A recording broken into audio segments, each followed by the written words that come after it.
But sadly, our opponents have not heeded Abraham Lincoln's words and listened to the better angels of our nature.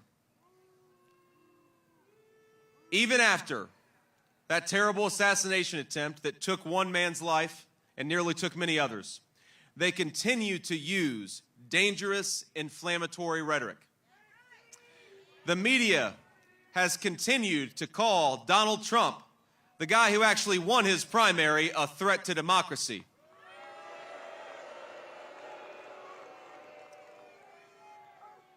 A Democrat senator called Donald Trump an existential threat to our democracy. Kamala Harris said that he was attacking, quote, the foundations of our democracy. And I think you all will join me in saying to Kamala Harris, how dare you talk about threats to democracy? Donald Trump took a bullet for democracy. What the hell have you done?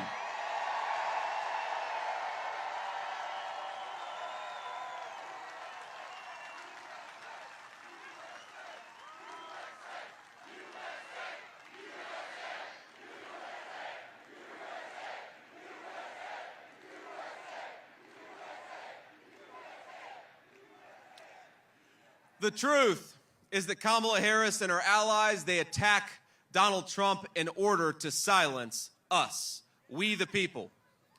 They have declared war explicitly on the First Amendment to the United States Constitution. Kamala Harris proudly says she wants to censor the internet, and Tim Walz said there is no guarantee to free speech. What do we think about that? But we all know, my friends, we all know that censorship is only the first step. Just look at everything they've done to President Trump. First, they tried to silence him. When that didn't work, they tried to bankrupt him. When that didn't work, they tried to jail him. And with all the hatred they have spewed at President Trump, it was only a matter of time before somebody tried to kill him. And that's exactly what happened, not just here in Butler, Pennsylvania, but just a few weeks later in Florida. 3 weeks ago, while these guys still go out there and attacking him as a threat to democracy, another gunman armed with an AK-47 style rifle tried to finish the job.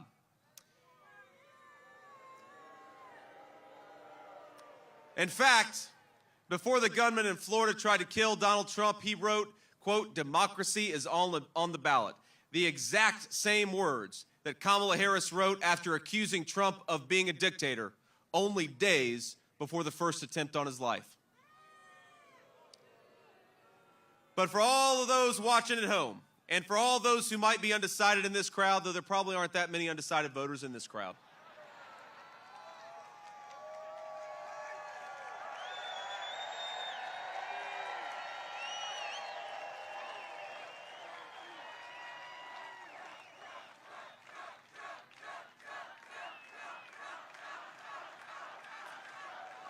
I want to say, you know what's so incredible? You know what's so incredible? It's how Donald Trump responded to all of this. Because despite being shot here in Butler, President Trump immediately called for national unity. And I'll never forget, my friends, what he told me after the second assassination attempt. It was probably the first person that he called that Sunday. And I was sitting at home with my son in Cincinnati, and he said, JD, they tried to do it again. I said, they tried to do what, sir? He said, they tried to shoot me again. And at first, I was in disbelief. I think, immediately my thoughts went to him and how he was doing. Of course, he was physically okay because he was calling me, but I said, sir, are you doing okay? And of course, President Trump, in his President Trump way, said, yeah, I'm doing fine. You know, I'm a little pissed off because I was about to make a dirt birdie on the 6th hole and they wouldn't let me finish.